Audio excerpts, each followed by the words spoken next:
Plant FAQs. Philodendron red emerald. How to propagate philodendron red emerald.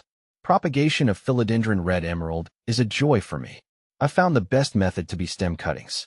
I usually select a healthy stem with a few leaves and cut it just below a node. Then, I place the cutting in water until it develops roots. Once the roots are established, I transfer it to a well-draining soil mix. It's quite rewarding to watch new roots emerge and the plant thrive from a single cutting. See more 623 species in genus Philodendron at monsteraholic.com. Red emerald philodendron is indeed a rare beauty in the world of houseplants. It's not something you stumble upon every day in your local nursery. I was fortunate to come across one a while back, and its vibrant red leaves instantly captivated me. Its rarity adds to its allure, making it a prized possession among plant enthusiasts. How to care for philodendron red emerald. The philodendron red emerald is a beautiful houseplant prized for its lush green foliage with a stunning red tinge on the stems and petioles. Here's a guide to keep your red emerald thriving. Light. Bright, indirect light. Philodendron red emerald prefers bright, indirect light. Avoid harsh direct sunlight, especially during the midday hours, as this can scorch the leaves. East or north-facing windows are ideal placements. If placing it near a south-facing window, consider providing some afternoon shade with sheer curtains or by moving the plant further from the window. Watering. Maintain consistent moisture, avoid soggy soil.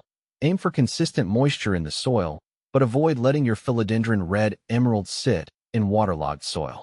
Allow the top inch of the potting mix to dry out completely between waterings. Sticking your finger into the soil is a good way to check moisture levels. Water thoroughly until water runs out of the drainage holes. Discard any excess water collected in the saucer to prevent root rot. Soil. Well-draining mix. Use a well-draining potting mix that allows for good water drainage and air circulation around the roots. Here are your options. Aeroid mix, specifically formulated for aeroids like philodendrons, is a great choice. You can create your own well-draining mix using potting soil, perlite for drainage and aeration, orchid bark for additional drainage and air circulation, temperature and humidity. Warm temperatures. Philodendron red emerald thrives in warm temperatures between 60 degrees Fahrenheit and 90 degrees Fahrenheit, 15 degrees Celsius and 32 degrees Celsius. Protect your plant from cold drafts and sudden temperature fluctuations. Moderate humidity. Moderate humidity levels, around 50 to 60% or above, are beneficial for philodendron red emerald, especially during winter or in drier climates. Here are ways to increase humidity. Group your philodendron with other humidity-loving plants. Use a pebble tray filled with water. Avoid letting the pot sit in water. Use a humidifier to increase the overall humidity in the room. Fertilizing. Moderate feeding during growing season. During the active growing season, spring and summer, you can fertilize your philodendron red emerald once a month with a diluted, balanced liquid fertilizer.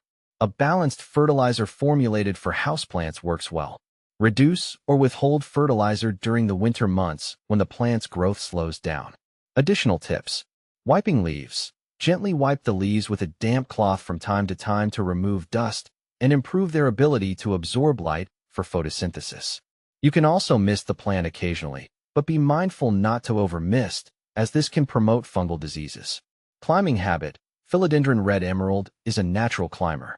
You can provide a moss pole or another support structure for it to climb on, which will encourage aerial root growth and a fuller appearance. Maintaining color. The red coloration on the stems and petioles thrives in bright, indirect light. Too little light can result in a less vibrant red hue. Repotting.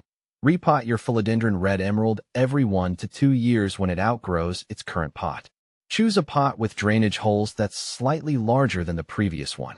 Pests and diseases. Philodendron red emerald is generally pest and disease resistant, but watch out for common houseplant problems like mealybugs and spider mites. You can treat them with insecticidal soap or neem oil. Philodendron Anderson red versus red emerald. My red emerald is a stunner.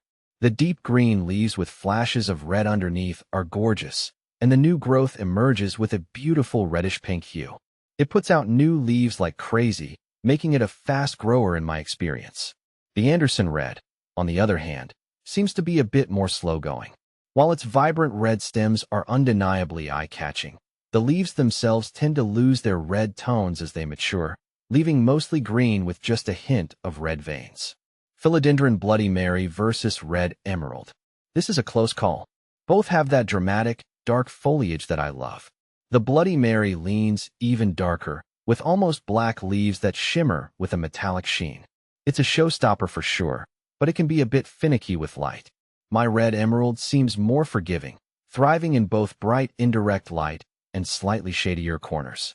The Red Emerald also tends to put out larger, more heart-shaped leaves, while the Bloody Marys are a bit more elongated. Philodendron Red Emerald versus Dark Lord. Philodendron Dark Lord is a true head-turner. The new leaves come out a fiery orange-red, slowly maturing to a deep, almost black-green with a stunning metallic underside.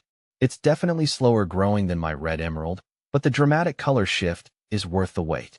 However, the Red Emerald might be a better choice if you're looking for a faster-growing philodendron with a consistently beautiful red undertone.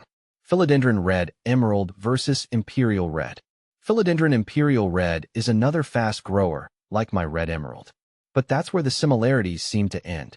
The Imperial Red boasts a stunning, glossy foliage with prominent red veins that run throughout the entire leaf.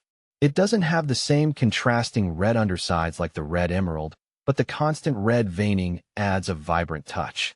However, the Imperial Red can be a bit more challenging when it comes to humidity. My Red Emerald seems to tolerate average room humidity just fine, but the Imperial Red throws tantrums with crispy edges if I slack on misting. Philodendron Red Emerald versus Rojo Congo. This is a battle of textures. Philodendron Rojo Congo has thick, leathery leaves with a subtle, almost matte red sheen. It grows at a moderate pace, putting out new leaves consistently. While the Red Emerald's leaves are beautiful, they feel thinner and more delicate in comparison. However, the Rojo Congo tends to lose its reddish tinge as it matures, becoming a more uniform green. The Red Emerald, on the other hand, seems to retain its vibrant red undersides even on older leaves. Where can I buy Red Emerald Philodendron? Finding Red Emerald Philodendron can be a bit of a quest, but it's worth the effort. While I stumbled upon mine in a specialty plant shop during one of my botanical adventures, online plant retailers have become my go-to source for rare finds like this.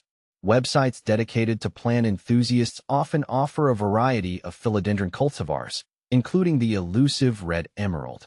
Just be sure to check reviews and ratings to ensure you're getting a healthy plant from a reputable seller.